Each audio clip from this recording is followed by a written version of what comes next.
Kalau Anda menghadapi masalah, apapun itu, seberat apapun, cepat katakan, jangan pakai jeda. Pasti selesai. Nggak ada yang nggak ada solusinya. Insya Allah selesai. Katakan dulu. Ya.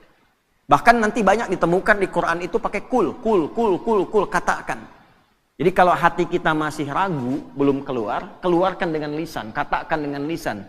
Pasti selesai, pasti bisa. Saya bisa. Ya. Itu kita punya ayatnya, yang praktekkan orang Jepang.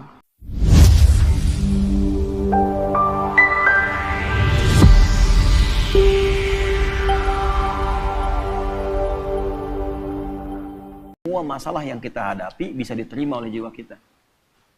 Ini kalau bukan yang ciptakan Allah, Pak. Konslet diri kita ini. Dispenser pencet terus, pencet, mati, hilang panasnya itu. Siapa yang masak mie tadi yang basahnya dingin tuh? Hah? Coba terus, mesin mobil digeber terus, geber, rusak. Ini kalau bukan Allah yang ciptakan, nggak bisa nampung masalah banyak ini. Nah, Allah ingin menunjukkan lewat kuasanya, dikasih masalah itu untuk menunjukkan, tuh ini ciptaan saya, setiap masalah terima.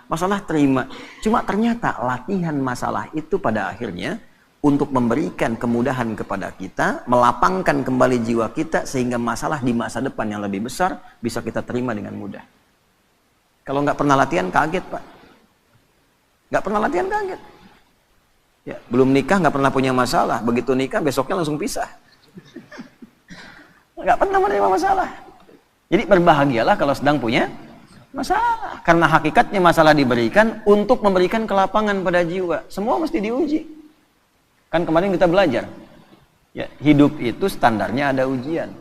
Sukses ada ujian, sekolah naik tingkat ada ujian. Melewati ujian memberikan ketahanan. Begitu sering diuji makin kuat, ya, sehingga naik kelasnya lebih cepat. Itu poinnya. Ya, kadang-kadang orang nggak pengen diuji, pengen lulus, kan repot tuh. Ya, baik, nyambung ya. Alam nashrah laka sadrak wa wada'na anka wizrak alladhi anqadha dhahrak. Nah, ini bagian kedua tuh. Muhammad SAW, bukankah aku telah lapangkan keadaan hatimu? Maka jangan engkau sempitkan sehingga engkau sulit mengatasi persoalan yang tengah engkau hadapi. Kalau engkau mau melihat bagaimana kekuatan lapang hatimu itu, cobalah flashback ke belakang. Wa wada'na anka wizrak. Bukankah banyak masalah dulu yang pernah aku tuntaskan dan selesaikan? Alladzi anqadha dhahrak, bahkan diantaranya ada yang memberikan beban begitu kuat sehingga terasa dari kepala sampai dengan ujung kaki. Anqadha dhahrak tuh itu ilustrasi, bahasa balaghahnya tuh kinayah, ya. Ilustrasinya kalau kita ngangkat beban tuh olahraga. Ya. Pak siapa ini? Muhadis tuh, muhadis berapa kemampuan ngangkat barbel? 30 kilo, naikin 40 misal. Ya. Baik. Yang ngangkat apanya? Tangannya. Tapi yang merah mukanya kan? Yang kembung pipinya. Bukan? Yang manyun bibirnya. Yang getar kakinya. Nah, itu ngangkat beban yang diangkat oleh satu bagian tapi terasa semua bagian tubuh. Diilustrasikan lewat ayat ini, ada beban-beban pekerjaan yang tidak ngangkat barbel secara fisik, nerima masalah, gelap dari ujung kepala sampai ujung kaki. Proyek udah disiapkan, tender udah menang, begitu berangkat tengah jalan batal. Gelap tuh. Ya, ujung kepala sampai ujung kaki itu gelap. Ya, diilustrasikan di surat Ad-Duha, walaili idza saja, seperti berada di kegelapan malam. Gelap siang, jalan sempoyongan. Kan? Kasih makan yang enak, gak ada rasa. Seakan-akan gelap tuh, ujung kepala sampai ujung kaki. Ya. Maka Allah memberikan pesan kepada kita, hei, jangan karena sempit hatimu itu yang sudah aku ciptakan lapang, menjadikan engkau gelap dan sempoyongan seakan terkena beban yang begitu berat, hanya dengan satu persoalan. Padahal dulu selama engkau hidup, begitu banyak ribuan persoalan yang sudah aku tuntaskan. Ya, maksudnya begini, kalau engkau dengan satu persoalan merasa sempit, coba caranya ingat-ingat ribuan persoalan yang dulu yang pernah aku selesaikan. Apa dengan satu masalah ini engkau menjadi gagal untuk memperluas hatimu, sedangkan yang dulu ribuan telah aku selesaikan? Nah, Diterjemahkan ke dalam bahasa psikologi yang singkat tuh begini. Bahasa singkatnya, yang dulu aja selesai, masa yang ini nggak selesai. Gitu bahasa kitanya tuh. Ya. Jadi kalau kita dihadapkan pada persoalan, seberat apapun, lapangkan hati kita. Teknisnya bagaimana? Teknisnya yang dulu aja selesai, insya Allah yang ini pun selesai. Kalimat itu ketika keluar dari dalam lisan kita, dari kedalaman jiwa kita, setidaknya secara psikologi akan memberikan kelapangan kepada jiwa. Sehingga solusi kalaupun belum datang, hatinya sudah tenang. Ya. Nah kalau itu nggak muncul, kepanikan itu lebih dahsyat. Kepanikan yang ditunggangi oleh setan itu musibah yang mencelakakan. Jelas ya? Nah, ini bagian pertama tuh. Nah, lalu belum berhenti sampai di sini. Wa rafa'na laka. Ini yang hebat nih. Kamu dengan satu masalah ini seakan-akan semua hilang kamu dapatkan. Padahal aku telah angkat engkau dari status yang terdahulu nggak punya apa-apa sampai punya apa-apa. Rumah mewah, kendaraan bagus, aset banyak, tabungan masih 10 miliar. Proyek gagal 50 miliar langsung nangis seakan-akan gak kenal Allah. Kenapa saya ya Allah yang harus begitu? Kamu gak ingat dulu gak punya apa-apa? Aku angkat. Ya, pakaian kamu bagus. Mobil kamu gonta-ganti. Sampai sekarang yang ganti belum dipakai ke masjid. Gak tahu. Rumah yang luas itu belum pernah dipakai sholat sebagian-bagian rumahnya. Ya. Baju yang di lemari itu ada yang belum pernah dipakai ibadah. Tabungan juga belum tentu kamu bawa sampai dengan meninggal. Kenapa hitungan yang begitu luas tidak pernah kamu kemudian pikirkan untuk melapangkan hatimu, tapi karena satu persoalan kamu lupa dengan semua anugerah yang telah aku berikan. Jadi kalau Allah menguji satu hal, ini kesimpulan cepat di ilmu hikmahnya. Allah menguji satu hal yang kita lihat sebagai sesuatu yang gagal, itu tandanya kita diminta mengingat dengan syukur pada sesuatu yang telah kita dapatkan sebelumnya. Kalau mampu mendapatkan itu, maka itu modal awal untuk melipatkan anugerah yang sekarang kita anggap gagal. Gampangnya gini nih, ada proyek nih. Ya. Nilainya misalnya 1 miliar. Udah proses bagus. Tiba-tiba di tengah-tengah gagal. Padahal tendernya dapat, kemudian juga penawarannya bagus, disetujui. Begitu kita mau dapatkan, gagal. Maka ayat ini mengajarkan, jangan cepat simpulkan yang salah dulu. Lapangkan hatimu, syukuri dulu flashback pada yang telah Allah berikan sebelumnya. Nikmati semua itu sehingga merasakan ketenangan pada jiwamu. Begitu ketenangan ada, syukur mengingat yang dulu itu kita hadirkan, maka Allah lipat gandakan dengan datangnya proyek baru yang nilainya lebih dari apa yang pernah kita dapati itu. Diakumulasikan. Itu yang dimaksud la in syakartum la azidannakum. Makanya kalau kita dihadapkan pada sesuatu yang kita rasakan nggak dapat, syukuri dulu yang ada. Begitu bersyukur Allah tambahkan dengan apa yang belum kita dapatkan. Tapi kadang kitanya nggak sadar. Maaf kita, bukan kita. Kadang orangnya nggak sadar gitu. Kadang orangnya nggak sadar. Tiba-tiba dapat proyek baru, udah nuduh ke Allah, Allah jawab kemudian doanya dikasih, masih juga marah sama Allah. Ya. Padahal dilipat gandakan. Nah itu adab. Lanjut. Wa rafa'na laka dzikrak. Ini kita ngajinya al-ibratu bi umumil lafzi ya, la bi khususis sababi. Kalau sebabnya khusus ke Rasulullah. Ya Muhammad SAW, aku angkat namamu, aku naikkan statusmu, ya, aku lindungi engkau dengan perlindunganku, aku berikan limpahan harta kepadamu. Jangan sampai celaan dari orang-orang ini membuat engkau kemudian menjadi pesimis. Ya, tidak semangat dalam berdakwah, sementara engkau lupa dengan anugerah yang telah aku berikan kepadamu yang sangat melimpah. Ya, jelas ya? Nah, ini ayat move on dari persoalan. Ya, Faiz lamaran misalnya, tiba-tiba tenda sudah siap, gitu kan? Mahar sudah siap, undangan sudah siap, calon belum siap. Tengah-tengah misalnya kena tipes tuh calon. Ya. Yang perhatian orang lain, Faiz lagi tugas, kena sama orang misalnya, tengah-tengah. Ya, move on. Move on. Wa rafa'na laka dzikrak. Aku telah angkat engkau dengan status yang lain. Ibumu ada, saudarimu ada, kerabatmu ada. Apakah tidak ada calon yang lain yang kau bisa dapatkan? Cari. Begitu kemudian kita syukuri dengan nikmat itu, Allah datangkan dengan kualifikasi yang lebih baik. Ya minimal sebelum kiamat kurang 2 hari lah ya. Nikah tuh. Terus lanjutkan. Nah, ini bagus ngaji secara psikologi nih. Kalau dibahas di jurusan psikologi ini luar biasa. Bagaimana cara menguatkan pada jiwa supaya persoalan itu mudah kita terima dan suasana hati menjadi lapang, selain mengingat kenikmatan yang telah Allah berikan, berupaya meyakinkan diri bahwa persoalan itu ya kita bisa terima dengan baik, maka turun ayat keduanya. Lanjutkan ya. Fa inna ma'al usri yusra. Nomor 5. Fa. Kita ngaji pakai ilmu nahwu ya.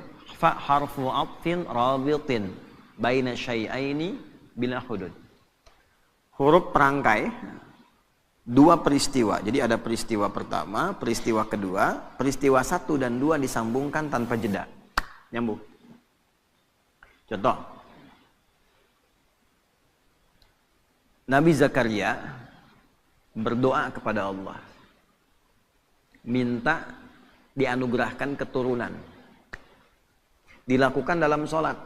Surah Ali Imran di ayat 38. Hunalika da'a Zakaria rabbah qala rabbi habli min ladunka dzurriyyatan thayyibah innaka sami'un du'a. Itu masih berdiri doanya. Jadi sholat berdiri minta sama Allah, ya Allah, orang-orang memvonis aku nggak akan punya keturunan. Secara medis istriku divonis maaf menopause dan mandul. Kata orang nggak mungkin. Karena makhluk memvonis tidak mungkin, aku serahkan kepadamu yang semuanya menjadi mungkin. Engkau pemberi tanpa batas, namanya Wahhab. Nah ini adab dalam Quran, kalau ada orang memvonis, ini nggak mungkin, ini nggak bisa, itu tanda dari Allah. Tinggalkan opini manusia, karena Allah memberikan tanda untuk langsung minta kepadanya, dan Allah ingin mengabulkan tanpa campur tangan makhluk. Itu cara bacanya begitu. Begitu selesai kemudian berdoa, belum selesai sholatnya. Jadi baru klak doanya selesai, pakai fa ayat 39-nya di Quran surah 3. Fanadathul malaikatu wa huwa qa'imun yusalli fil mihrab annallaha yubashshiruka bi Yahya. Malaikat langsung turun seketika doa selesai, malaikat turun langsung mengabari. Kamu dapat kabar gembira, doamu dijawab oleh Allah, engkau akan punya anak, bahkan Allah yang memberikan langsung namanya Yahya. Ya, artinya hidup. Kata orang mustahil, dari rahim seorang perempuan yang divonis menopause dan mandul, lahir bayi yang hidup, kata Allah tidak ada yang mustahil, jadi dan hidup dia. Namanya Yahya. Nah, jelas? Terjadinya kapan? Qaimun yusalli fil mihrab, masih berdiri dalam sholat, belum selesai sholatnya. Jadi antara doa dengan jawaban pakai fa artinya cepat tanpa jeda. Terapkan metode ini, pemahaman ini kepada ayat dimaksud, ayat yang kelima. Fa inna ma'al usri yusra. Kalau sedang punya masalah, sedang dialami, ingin melapangkan hati, cepat, jangan pakai jeda. Inna ma'al usri yusra. Seringkali kita baca terjemah, tapi tidak dialihkan ke bahasa psikologi. Sungguh di dalam kesulitan itu ada bahasa gampangnya begini, pasti selesai. Gitu. Ya, setiap masalah ada solusinya, bahasa gampangnya pasti selesai. Kalau Anda menghadapi masalah, apapun itu, seberat apapun, cepat katakan, jangan pakai jeda. Pasti selesai. Nggak ada yang nggak ada solusinya. Insya Allah selesai. Katakan dulu. Ya. Bahkan nanti banyak ditemukan di Quran itu pakai kul, katakan.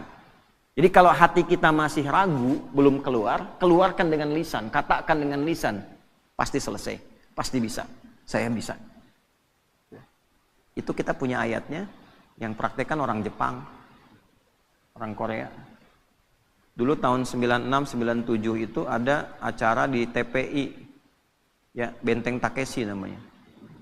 Ya, Benteng Takeshi itu yang pakai tank tembak-tembakan itu. Begitu mau menaklukkan bentengnya itu, kan langsung itu pemandunya mengatakan, kamu bisa, kamu bisa, kamu bisa. Dipakai itu tuh. Ya. Lalu Korea melihat anak-anak TK di Korea itu disandingkan dengan kemajuan Jepang, dibawa ke suasana penjajahannya, dibawa di dunia edukasi, diambil di dunia positif. Jadi begitu masuk, sebelum masuk kelas harus mengalahkan Jepang. Kita bisa, kita bisa. Akhirnya sampai sekarang terjadi. Ya, Jepang bikin Honda, ya Korea bikin Hyundai. Hyundai bacanya Hyundai. Kemudian sana masuk Piala Dunia, ini pun mesti masuk Piala Dunia. Sekarang kita impor pelatihnya gitu kan. Maju sekarang. Itu cuma satu kalimat, cuma satu ayat di Quran, inna ma'al usri. Pasti bisa. Coba bawa tuh di dunia olahraga, pasti bisa. Ya. Kalau bawa atlet ini bisa, nggak ada yang nggak bisa. Bisa. Nah, katakan itu. Waduh, tapi ini mah lawannya. Katakan, tidak ada yang tidak mungkin. Bisa. Bisa aja dulu gitu. Perkara nanti melawannya bagaimana, itu ikhtiar. Bisa aja dulu. Ya. Lakukan dulu, tugas sempurnakan. Misi selesaikan. Ya. Yang pertama dilakukan itu, tanamkan pada diri kita. Ini bisa nih, nggak ada yang nggak bisa. Nah, itu seorang muslim begitu. Dan itu digunakan sifat ta'zimun nafsi. Bahasa bebasnya gini, kamu masih nggak yakin dengan saya? Katanya iman. Kamu beriman sama saya, tapi ragu dengan ketentuan saya. Berarti kurang sempurna imannya. Ya. Nah, kalau masih ragu, dikuatkan yang kedua. Ini bukan pengulangan, di Quran nggak ada pengulangan.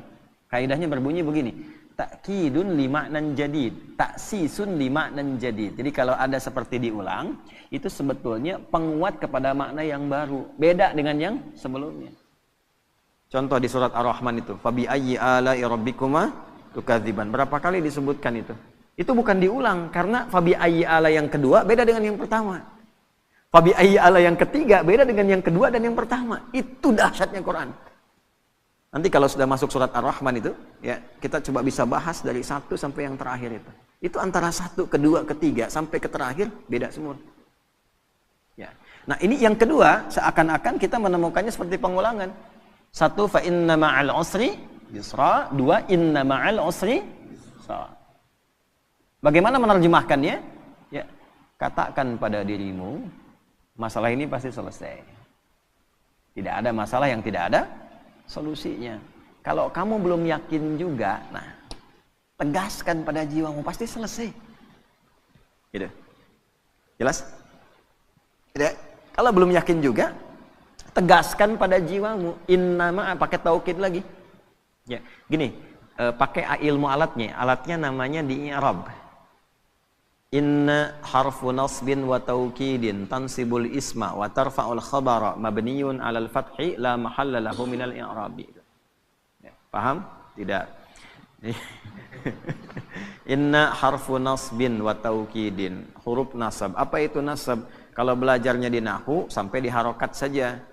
Huruf yang menjadikan kalimat itu berharokat fathah. Kalau jama pakai kasrah. Kalau kita ngajinya pakai balaghah, nasab itu ungkapan menanamkan sesuatu dengan kuat tanpa goyah. Nasabar rajulu asahu fil ardi, seseorang menancapkan tongkat di bumi, di tanah, tidak goyah, kuat. Kalau ada kalimat pakai inna di depannya, artinya tancapkan informasi itu dalam hati, jangan pernah ragu. Fa inna ma'al usri yusra, cepat tancapkan dalam hatimu, pasti selesai.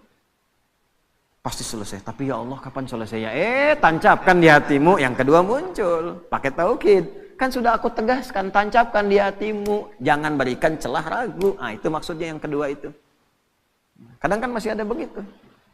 Ya, udah berangkat, siap, laksanakan. Tapi bagaimana Pak keadaannya? Masih nanya aja, berangkat. Nah, kalau kita pakai rumus di depan, pakai na, dibalik lagi. Kamu masih nggak percaya dengan keagunganku? Iman kita disoal di situ. Jadi kalau pakai bahasa tingkat tinggi jadi begini, kamu masih beriman nggak sama aku? Gitu kan? Kan bahasa kita kadang-kadang begitu, kamu percaya nggak sama saya? Nah, itu digunakan oleh Al-Quran, logika itu untuk ditarik, untuk meyakinkan jiwa kita. Ya, nah, jelas sampai sini? Nah, jadi setiap ada masalah, apapun itu, yang pertama optimis. Ini bisa dilakukan. Ini selesai. Ini ada solusinya. Jelas? Kalau sampai sini, hanya jadi optimisme pribadi.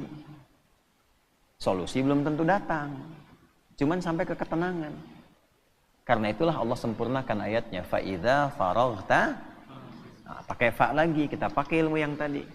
Walaupun hati sudah tenang, tidak menghilangkan ikhtiar kita untuk menyelesaikan persoalan. Kalau sudah tenang, cepat selesaikan dengan ikhtiar. Jangan ditunggu. Alhamdulillah ya Allah, saya sudah tenang. Terima kasih ya Allah. Kini giliran mau menyelesaikannya. Oh tidak. Allah menuntun kita yang ikhtiar. Pakai ilmunya. Pakai tenaganya. Ya. Baik. Lamaran nih. Mus'ab, oh, udah kemarin ya. Syafiq belum ngomong. Oh. Lamaran. Baru nawarkan ditolak. Sama anaknya kan. Baru ngasih tahu tuh. Tanamkan, pakai ilmunya, ada solusinya. Akan selalu ada jalan keluar. Tenang dulu, ya. Begitu sudah tenang, fa idza faragta fansab. Atur strategi kata Allah. Faragta itu ya selesaikan sampai tuntas, sampai plong. Nggak masuk lewat jalan yang ini, bapaknya kan belum tentu juga nolak. Ya kan? Ilahi lastulil firdausi ahla wala aqwa 'alan naril jahimi. Fahab li taubatan waghfir dzunubi fa innaka ghafirudz dzambil 'azimi. Duhai ayah. Gitu kan? Memang aku tidak seideal seperti yang mungkin diharapkan di keluarga ini, bagaikan surga firdaus yang didambakan. Tapi perasaanku pada putri bapak sangat begitu dalam, sehingga kalaupun terpisah tidak memberikan perhatian seperti berada dalam neraka jahanam. Fahabli taubatan waghfir dzunubi. Aku menyadari aku punya kekurangan, tapi aku akan tunjukkan bisa menutup itu dengan kehadiran putri bapak. Mohon dimaklumi, mohon toleransi. Fa innaka ghafirudz dzambil 'azimi. Karena saya yakin bapak itu pribadi yang penuh kasih dan perhatian. Jadi itu.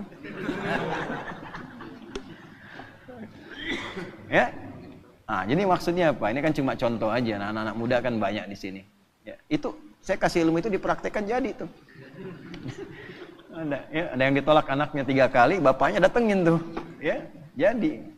Ya, dalam beberapa hal gitu ya, beberapa kondisi. Nah, saya mau kembalikan pada satu sisi dan hikmah akan datang setelah itu. Kalau ada pekerjaan apapun, tugas di kantor, apapun itu, optimis dulu. Setelah itu ada ketenangan. Nah, kalau sudah tenang, ilmu dipakai. Siapkan strateginya, eksekusinya bagaimana. Nanti kalau kita masuk ke manajemennya itu ada di Al-Baqarah ayat 214 untuk manajemen persoalannya. Solusinya di Ali Imran ayat 142. Ini bukan ilmu takatik ya. Di Quran itu nanti ada numerik tentang keistimewaan angka-angka. Problem 214, Quran surah 2, ayatnya 214, itu posisinya kanan bawah, 214. Begitu diberi solusi, pindah ke surah 3, naik ke atas, paling kiri sebelah atas. Di dari bawah dipindah ke atas. Terus problemnya dipindahkan ke belakang, 142. Quran surah 2 ayatnya 214. Begitu naik ke atas, kiri atas, naik dari bawah ke atas, 2-nya dipindah.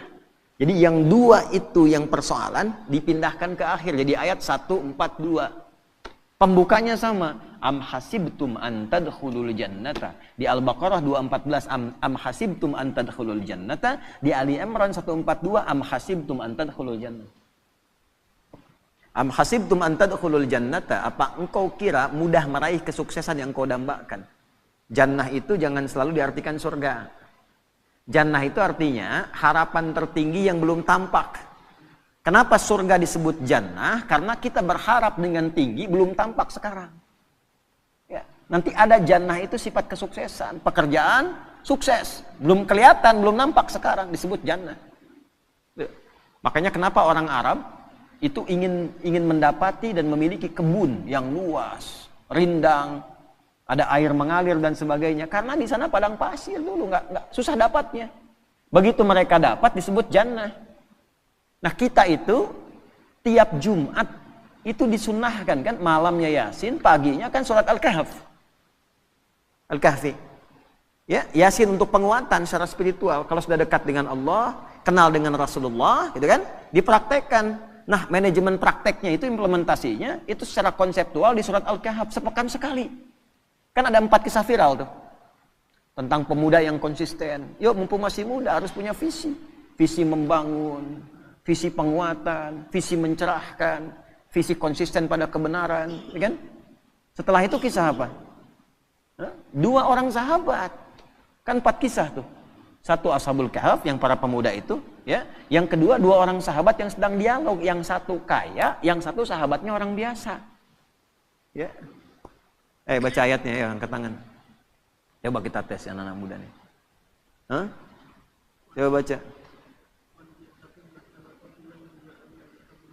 Jannatain.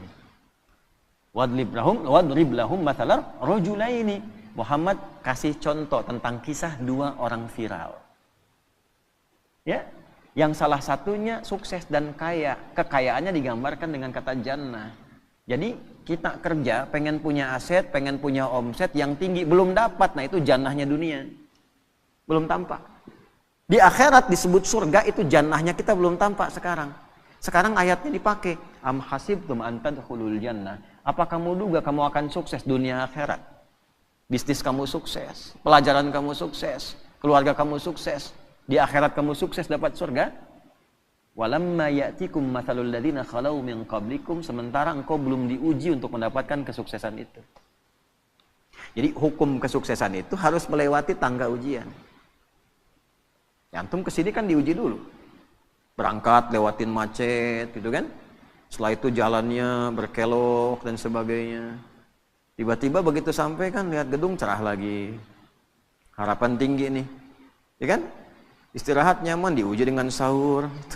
Apa tuh? Uji dulu tuh. Dapat nggak? Hidup tuh begitu. Anak mau ke SMP kan diuji dulu di SD. Ya kan? Dan ujian itu harus masuk sistem. Nggak masuk sistem nggak bisa diuji. Allah bikin sistem. Nggak pernah ngikut sistemnya Allah, pengen diuji. Sholat nggak pernah, baca Quran nggak pernah, ngaji nggak pernah, tiba-tiba punya masalah, datang lagi diuji nih. Nggak pernah sekolah ikut ujian. Gitu kan? Nah, balik nih ke yang tadi itu ya. Nah, sementara engkau belum diuji. Jadi ini secara fikihnya kita ambil gini kesimpulannya. Jadi sebetulnya kalau kita mendapatkan ujian itu hasil doa kita. Misal, ya Allah, saya pengen lulus nih ke satu kampus A. Dikirim tuh ujian. Menghafal, belajar, ini diuji dan sebagainya. Itu diturunkan sifat itu untuk mengabulkan permintaan kita. Sama di pekerjaan juga begitu. Ya Allah, saya pengen berkah, dikirimkan nih. Ini ujiannya begini. Nah, sifatnya sesuai kemampuan. La yukallifullahu nafsan illa masathumul ba'sa, yang kecil. Kalau harapan kecil, ujian kecil. Nggak mungkin antum punya cita-cita kecil, ujian besar, itu nggak mungkin. Pasti kecil. Dharra, menengah. Anda punya kalkulasi, proyeknya untuk 50 miliar, tahap menengah. Ya ujiannya pun akan menengah. Wah, sudah naik nih 100 miliar. Wazulzilu. Sudah makin naik lagi. Jadi Allah menyeimbangkan dengan kadar harapan dan cita-cita kita. Artinya, kalau diuji dengan sesuatu yang berat sampai menggoncang kepada hati, tandanya Allah ingin melimpahkan anugerah yang berlipat dari sebelum-sebelumnya. Ya. Diuji masalah rumah tangga sampai menggoncang dan sebagainya. Artinya, kalau kita lulus tuh, insya Allah di dalamnya ada kenikmatan yang lebih besar yang tidak ada sebelumnya. Gitu. Demikian di pekerjaan, demikian di ilmu dan sebagainya. Cara menyelesaikannya bagaimana? Fa'idha faraghta, tenangkan dulu hati, lalu bikin strategi. Strateginya pindah ke Ali Imran. Ayat 142. Sebelum pindah di ujung Al-Baqarah ayat 214, itu kalimatnya begini. Hatta yaqula rasulu walladzina amanu ma'ahu mata Rasulullah. Sampai nanti dipaksa ada orang mengatakan begini, ya Allah, kapan ini selesai? Ya Allah, kenapa harus saya? Kapan selesai? Nah, itu kalimat manusiawi yang kadang keluar. Kalau sampai titik itu ada, solusinya langsung turun. Ala. Cuma sayangnya di terjemahan diartikan begini, ketahuilah. Gitu. Padahal ala itu harful ikhbar wa taukid. Huruf yang mengabarkan untuk meyakinkan. Bahasanya begini, ala, yakinkanlah pada dirimu. Allahu Akbar. Nah gini ya. Kita sedang diuji dengan masalah. Berat masalahnya. Kita ngadu, ya Allah, sampai kapan ini berakhir? Turun jawaban, ketahuilah. Dengan yang kedua, turun jawaban, yakinkanlah pada dirimu. Kira-kira lebih berdampak mana? Satu atau dua? Ala inna nasrallahi qarib. Yakinkanlah pada dirimu. Aku tegaskan, tanamkan pada hatimu yang paling dalam, jangan pernah ragu. Pertolonganku akan segera datang untukmu. Nah, bagaimana menjemputnya? Ya, kalau dijemput kan lebih cepat. Ya, penghulu datang, ditelepon lagi, di mana Pak? Gitu kan? Dalam perjalanan itu baru jalan dari rumahnya ke depan pagar. Dalam perjalanan. Sekarang kan banyak begitu kan? Di mana? Sudah on the way. On the way itu betul, itu jalan, baru jalan, belum sampai ke pangkalan. Gitu ya. Nah, makanya dipastikan dijemput supaya nggak telat. Cara menjemputnya bagaimana? Am hasibtum, dibuka dengan kalimat yang sama. Am hasibtum an tadkhulul jannata walamma ya'lamillahu alladhina jahadu minkum wa ya'lamas sabirin. Itu yang 142. Pindahkan problemnya 2 ke ujung jadi 142. Cara mindahkannya bagaimana? 1, jahadu, turunan kata al-juhdu. Juhdu itu kesungguhan, keseriusan. Jadi kalau pengen sukses, sungguh-sungguh. Ini yang belajar-belajar nih, kalau pengen jadi ulama, serius. Makan serius. Gak ada nasi, mie diburu. Serius nungguin. Ngapalin Quran gak serius. Baru 2 ayat ngantuk tidur. Serius. Kan? Ngaji kitab gak serius. Makanya kitab setengah-setengah. Keluar fatwa kencang, begitu baca halaman berikutnya berubah. Serius, belajar serius. Pengen sukses, karir serius, sungguh-sungguh. Ya, pengen sukses pekerjaan, serius, sungguh-sungguh. Ya, double, terus double, optimalkan, serius. Bagaimana membangun keseriusan itu? Nah, itulah indahnya Quran, tuntas. Ini bukan cuma serius, tapi bagaimana langkahnya? Ada 3 turunannya. Juhdun itu 3. 1, dari kata juhdun muncul kata ijtihad. Ijtahada yajtahidu. Kesungguhan melahirkan konsep. Mesti terkonsep. Secara konseptual apa? Strateginya apa? Mitigasinya bagaimana? Itulah sebabnya sholat pertama kita disebut subuh. Dari kata asbah. Yang sudah siap dengan rencana yang terukur. Jadi nggak ada orang Islam bangun dari tidur kecuali sudah tahu planningnya apa. Jam 7 apa yang dikerjakan. Jam 8 ada. Ini iktikaf jam 10 ngapain. Jam 12 ngapain. Tengah malam ngapain. Terukur. Orang yang punya konsep dan terukur dengan program, maka teratur aktivitasnya. Jelas capaiannya. Ya, jadi semua terukur, bisa disentuh, bisa dilihat, bisa dijangkau, terasa. Nah itu ijtihad namanya. Yang kedua, kalau konsep sudah rapi, eksekusi dengan sungguh-sungguh, itulah jihad. Jihad itu perjuangan fisik, implementasi dari sebuah konsep. Kesungguhan mewujudkan apa yang telah disiapkan, itu jihad namanya. Makanya jihad itu jangan dibatasi pada aspek pertahanan militer saja. Ya, orang tua ini ayah cari nafkah jihad. Ibu, istri merawat anak itu jihad. Dari mulai dikandung jihad itu. Ini yang sedang belajar itu jihad. Ya, jihad itu sungguh-sungguh. Jadi jangan alergi dengan kata jihad karena jihad itu positif asalnya. Berjuang dengan sungguh-sungguh, membela bangsa, bela negara itu jihad. Makanya keluar resolusi jihad. Ini kalau belajar ya, nih saya gambarkan di surah 9 ayat 122 At-Taubah. Ini sekaligus kan kita tersambung live nih, yang dapat LPDP dari negara atau beasiswa keluar, ya, atau ini yang DAU dan ABD Umat yang sekolah-sekolah ke Timur Tengah, ke Al-Azhar lewat Kementerian Agama, LPDP lewat Kementerian Pendidikan dan Kebudayaan dan sebagainya. Itu kalau dia Muslim yang dapat dan dia beriman, berlaku ayat ini. Wa ma kanal mu'minuna liyanfiru kaffah. Kan? Falaula nafara min kulli firqatin minhum ta'ifah liyatafaqahu fid din. Tidaklah semua orang yang beriman itu ingin tergerak berjuangnya secara fisik semua. Mesti ada di antara mereka kalangan intelektualnya. Dan intelektual ini diwujudkan dengan belajar yang sungguh-sungguh. Tafakuh itu sampai paham. Asalnya faqih. Faqih itu mengerti. Mana faqih? Faqih. Nah. Mengerti dia sekarang waktunya tidur, ini nggak ada di sini. Nah, fikih itu paham, mengerti. Ya, tafakuh berusaha sampai paham. Jadi orang beriman tuh gini, kalau belajar sampai ngerti. Ya, duduk paling depan, nggak paham tanya. Jadi beda antara masuk dengan keluar. Masuk belum paham, keluar harus paham. Itu orang beriman. Bukan duduk paling belakang, nitip absen, nggak pernah nanya, ujian minjem catatan teman gitu kan. Pinter iya, cuman terbatas sampai ujian, habis ujian hilang. Gitu. Syahadi wallahi katanya ajaban lazam. Gharib Indonesia. Jadi orang Afrika datang ke saya bilang, jadi ini Indonesia ini teman saya ajaib nih. Bingung saya. Kenapa?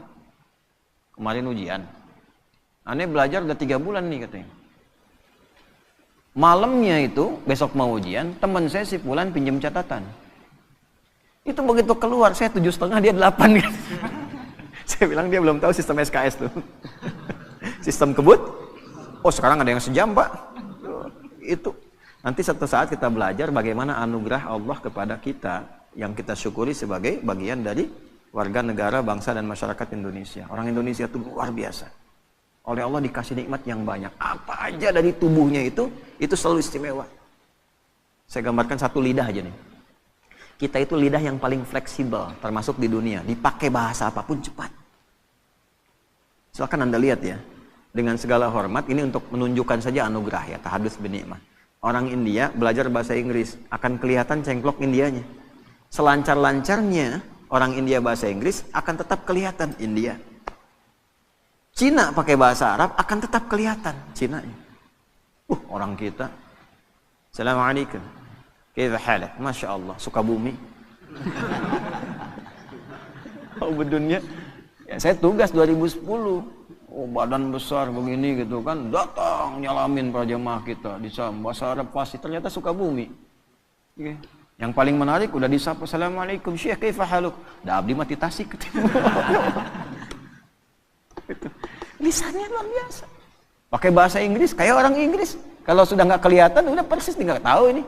Ya, antara Asep dengan John itu tipis bedanya tuh. Ya. Agus dengan Kevin tuh bedanya tipis tuh. Nggak kelihatan orangnya, tapi dipakai bahasa apa aja jadi. Bahasa Cina kayak orang Cina. Dialeknya juga bisa dibedakan. Ini Mandarin, ini Hongkong, ini Guangzhou, macam-macam tuh bisa. Dibangga itu kita tuh. Nah, cuman maksud saya begini, balik ke ayat. Kalau kamu sudah belajar, sudah pintar, orang Islam itu belajarnya sampai paham. Duduk paling depan, tanya, ngerti. Ya, jangan sampai keluar dari kelas nggak ngerti. Itu bukan tipikal orang beriman, bukan tipikal orang beriman. Oh, hadisnya jelas kok. Bainama nahnu julusun 'inda Rasulillah sallallahu alaihi wasallam idh tala'a 'alaina rajulun shadidu bayadith thiyabi shadidu sawadi sya'ri la yura 'alayhi atharu safari fala ya'rifu minna ahadun fajalasa ila an-nabiy sallallahu alaihi wasallam wa asada rukbatayhi ila rukbatayhi wa kaffahi ala fakhidhihi faqala ya Muhammadun akhbirni 'anil Islam. Itu kan di hadis Muslim, nomor hadis yang ke-8 itu. Ya, malaikat tuh ngajarin sampai nyontoin nyamar gimana cara belajar yang betul. Datang tiba-tiba dengan pakaian yang bersih. Mau belajar pakaian bersih. Kalau lusuh tuh udah pasti berpengaruh pada cara menangkap pelajaran. Udah nggak mandi, pakaian seadanya. Tuh, pasti nangkap ilmunya pun seadanya. Sampai di hadisnya detail sekali. Rambutnya tersisir rapi. Tidak kelihatan bekas mampir. Sehingga energinya fokus belajar. Wah, ini mau datang ke kampus, mampir dulu mie ayam, depannya soto, depannya lagi bubur gitu kan. Energi tinggal sedikit lagi. Begitu nyampe ke kelas, habis tuh. Ya, duduklah paling belakang, nyandar. Bahkan ada yang dicukur sebagian. Ya. Setelah itu apa? Duduk paling depan. Duduk paling depan, sampai dekat dengan guru. Sehingga apa? Kalau mic kayak tadi dengung dan sebagainya, nggak jelas, di depan jelas. Yang kedua, nggak bisa buka status, pasang status susah depan ustadz. Mau ngantuk tahan-tahan, belakang bisa senderan. Ya, terus ada cover lagi kan kadang-kadang. Depan nggak bisa, memaksa diri kita tuh nyatet, dengarkan paling depan. Nah, kalau sudah paham, waliyunziru qaumahum, pulang bangun negerimu, itulah hebatnya Islam. Yang nonton-nonton nih diaspora nih, pulang. Ya, jangan andalkan pemerintah, anggaran sekian, tapi bagaimana kami? Orang beriman itu ciptakan kondisinya. Kamu yang kreatif, jangan selalu harus difasilitasi. Untuk apa jauh-jauh sekolah kalau nggak bisa bikin sesuatu? Sifat Quran pulang dan detil kalimatnya. Waliyunziru qaumahum, pulang bangun desamu. Orang mana? Tangerang. Orang mana? Medan. Pulang ke Medan. Medannya di mana? Di Medannya tuh. Ya. Benar tuh. Ya. Mana Semarang? Udah Boyolali gitu kan? Nggak apa-apa, bagus. Semarang, Klaten kan, dari Semarang 2 jam lagi, kan nggak apa-apa. Medan di mana? Medannya pulang ke Medan. Medan ke Medan, Tangerang pulang ke Tangerang, Garut pulang ke Garut, ya pulang ke masing-masing. Nanti di masing-masing itu bangun desanya masing-masing dengan kepakarannya. Insinyur apa? Daerahnya apa? Hebatnya itu mitigasi. Sebelum berangkat, oh saya dari Goa nih, misal Sulawesi, daerah saya butuh ini, dapatlah beasiswa, berangkat dia ke situ sesuai jurusan, pulang bangun desanya. Kalau semua pelajar begini di negeri kita, maju Indonesia itu. Dan itu sifat iman di dalamnya. Orang beriman itu begitu. Jadi cinta kepada negara, cinta negeri itu tidak hanya diwujudkan dengan kata-kata, ditunjukkan. Kamu pelajar begini mencintai negerimu. Kamu pengusaha begini mencintai negerimu. Yang paling hebat tuh begini. kamu makan di Indonesia, minum di Indonesia, kerja di Indonesia, tapi belum bisa memberikan sesuatu bahkan untuk orang yang mensuplai kekayaan kamu itu, maka keluar zakat. Gitu. Keluar infak. Nah, skema infak itu bukan ke pusat dulu, di daerah kita bekerja dulu, beraktivitas. Bantu itu supaya sama-sama sukses. Jadi semua itu ada babnya, yang ilmu di Dharma Baktikan, yang kaya di Dharma Baktikan, ya kan? Jangan sampai makan di sini, minum di sini, harta dibawa keluar, ya kan? Yang dibangun yang di luar, di dalam nggak dapat apa-apa. Itu bukan tipikal orang beriman. Ini kita ngaji Quran ya, sebagai spirit orang Islam, apalagi Ramadan. Nah, jadi itu sifatnya. Ya, jahadu, jihad. Termasuk di bidang militer, negara kita butuh, hadir kita. Niatnya apa? Membuktikan keimanan kita. Makanya nggak bisa dipisahkan tuh antara sifat-sifat spiritual ya dengan sifat-sifat pengabdian sosial. Dan bersyukurnya di negara kita difasilitasi dasar negaranya. Pasal 29 ayat 1, negara berdasar atas ketuhanan yang maha esa, diwujudkan di Pancasila, ketuhanan yang maha esa. Implementasinya apa? Ada kemanusiaan, ada persatuan, ada kerakyatan, ada keadilan. Tapi tidak mungkin terwujud kalau tidak ada ketuhanan. Nah, orang Islam memahami itu bagaimana? Di semua bidangnya. Kalau pelajar berketuhanan, belajar yang benar, pulang, bangun negeri. Ya. Bisnis, sukses, pulang, bangun. Kepakarannya Dharma Baktikan. Tanya apa yang bisa saya berikan. Itu poinnya. Jelas? Nah, tidak salah kalau mau di luar cari pengalaman, silahkan. Tapi pada akhirnya mesti ada niat untuk kembali membangun. Karena yang ditanya itu adalah amanat tempat kita berpijak. Nah, yang paling sekarang harus diluruskan itu adalah yang sekarang dicitrakan, dipotret. Nggak pengen yang itu muncul, maka ada yang bikin tuh, dibikin-bikin. Jihad itu ekstrim, jihad itu teror gitu. Kita dibelokkan dari makna yang sesungguhnya, sehingga anti dengan kalimat jihad itu. Padahal itu positif. Seakan-akan hilang di fikih. Dipahaminya nembak orang dibikin jihad, judulnya. Bom orang dibikin jihad. Itu yang salah. Nabi sudah mewanti-wanti dari dulu. Hati-hati itu di hadis Muslim. Akan ada orang yang kelihatan seperti sholat, seperti puasa, seperti zakat. Tapi ternyata dalam saat yang sama mencela orang. Syatama hadza wa qadzafa hadza, menuduh orang. Itu level yang kecil-kecil ya. Wa daraba hadza, senangnya kelahi. Ya, kelihatannya sholat, tapi keras. Kerasnya itu tidak pada tempatnya. Kelahi, caci maki, ya. Puncaknya apa? Wasafa kadama hadza, menumpahkan darah dan membawa nilai agama di dalamnya. Tembak orang, Allahu Akbar, bom orang, Allahu Akbar. Itu Nabi sudah bilang 15 abad yang lalu. Ya, hati-hati kata Nabi itu, hati-hati. Orang yang seperti itu nanti perbuatan buruknya akan menghilangkan amal baiknya. Sholat nih, setelah sholat mencaci, nggak tanggung yang dicaci imamnya misalnya. Ya, misal saja, misal. Itu pahala sholatnya langsung ditransfer ke imamnya, selesai. Kalau habis gak punya lagi modal baik, maka keburukan si imam yang jelek misalnya itu ditimpakan kepada orang bicara tadi. Fatuli hafidnar, dilemparkan ke neraka tuh. Ya, makanya waktu kejadian bom Jalan Tamrin itu, wah, meledak tuh. Tuh, saya dapat pertanyaan, Ustadz, apakah bom di Jalan Tamrin termasuk jihad fisabilillah? Bilang, Mas, sependek pengetahuan saya, jihad fisabilillah itu jihad di jalan Allah, bukan di Jalan Tamrin. Nah, itu ya, penting belajar itu tuh. Iyakum wa iyahum, kata Nabi akan muncul nanti kita itu pada bingung. Ada orang gelarnya sama semua, ustadz semua tuh. Ustadz, bisa kiai, bisa macam-macam. Itu banyak nanti hal seperti itu terjadi. Lalu yuhadditsunakum bima lam tasma'uhu aw yasma'unahu aba'ukum. Bikin kamu bingung.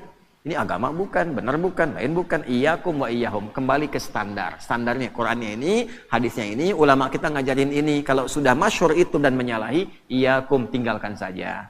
Kalau tidak ada pengikutnya nanti hilang sendiri. Itu. Nah, cuman problemnya kadang pasar bebas. Di kita itu gini, sudah tahu salah tapi ada aja pengikutnya. Kan kita tahu setelah Nabi Muhammad tidak ada nabi baru. Kita tahu itu palsu tapi ada aja pengikutnya tuh. Ya? Nah, itu problem. Fa idza faraghta fansab. Jadi kalau ada masalah selesaikan, jangan didiamkan. Selesaikan. Tuntaskan. Kalau didiamkan terakumulasi. Tenangkan hati, selesaikan, jangan ditunda-tunda. Cepat, pakai fa idza faraghta fansab. Dan terakhir, wa ila rabbika tawakkal. Sudah, yang aku tugaskan sebagai penutup, kata Allah, yang aku tugaskan kamu ikhtiar, bukan menentukan hasil. Jadi kalau kerja, jangan orientasi pada hasil, nanti kecewa ujungnya. Gitu. Hasil itu prerogatif siapa? Allah. Yang tahu maslahat bukan siapa?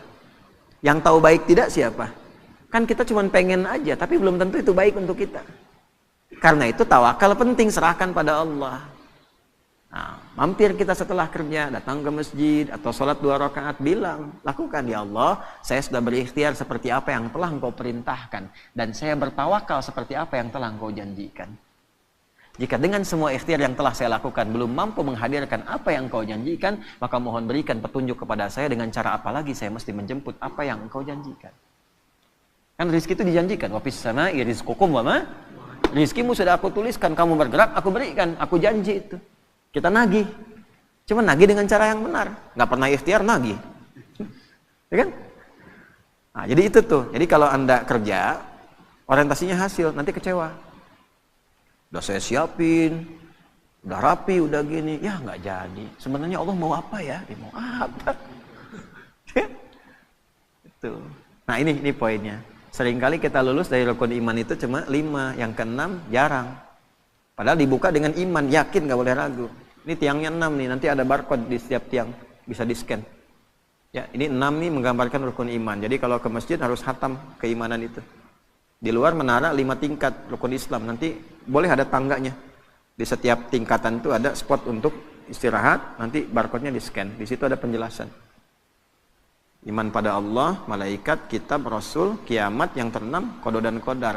Khatam di Allah, khatam di malaikat, sampai hari kiamat kita yakin ada. Tapi begitu qada dan qadar, bicara takdir, seringkali gagal di situ. Ya, seringkali gagal di situ. Kenapa harus saya ya Allah? Kenapa harus begini ya Allah? Katanya iman. Jelas ya? Nah, itulah al-insyirah. Orang yang sudah bisa mengimplementasikan ini dalam kehidupan, maka hidupnya cenderung lebih lapang. Cenderung lebih tenang. Dan sebagai penutup, kadang-kadang ketenangan itu lebih mahal dibandingkan harta yang kita buru dan kita ingin dapatkan. Mas, ya. Pilih mana tuh? Kaya tapi gelisah atau miskin tapi tenang? Udah 2 aja, nggak usah cari yang lain. Saya tahu pengen kaya dan tenang. 2 tuh kalau disuruh milih tuh. Ya kan tadi saya udah bilang cuma 2 pilihannya. Tapi kan manusia selalu mencari alternatif kan? Kan rumusnya gitu. Kalau terjebak dilema di antara 2 cinta, cari yang ketiga gitu kan? Ya. Artinya apa? Tenang itu penting. Karena itu sakinah didahulukan sebelum mawaddah. Ya. Wa ja'ala bainakum mawaddah. Tapi sakinah dulu, litaskunu ilaiha. Makanya singkatannya samara. Bukan masara. Ya kan, samara, sakinah dulu baru mawaddah. Dan mawaddah itu kan cinta kasih yang dibangun dengan kebutuhan-kebutuhan materi. Ya, di balik materi ada cinta. Istri cemberut, datang dengan materi, kasih gelang 2 kilo, sembuh lagi tuh. Itu materi itu. Ya, pulang bawa bunga, Pak Ahmad bawa bunga pulang tuh. Wah, berbunga-bunga hati. Ya kan? Apalagi dengan emas, beremas-emas tuh. Jadi materi itu membawa cinta, tapi sementara. Sementara.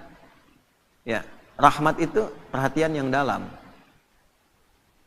Tapi kenapa sakinah duluan? Harta kalau dikumpulkan, tapi tidak membawa ketenangan, hampa kehidupan rumah tangga. Betapa banyak orang kaya yang pisah. Betapa banyak yang kaya yang sengketa. Kenapa? Karena tidak ada ketenangan. Suami sibuk, istri sampai kurang perhatian. Istri sibuk, suami kurang perhatian. Padahal semua mencari, harapannya ingin kebahagiaan. Karena yang dicari, mawaddah dulu sebelum sakinah. Nah, sakinah itu ketenangan. Kita itu ngaji, kita sholat untuk tenang. Sebetulnya kalau orang sholat dapat modal itu, tinggal nanti dimudahkan untuk mawaddah. Makanya orang kalau rajin sholatnya, rajin baca Qurannya, cenderung tenang keadaan hidupnya, damai.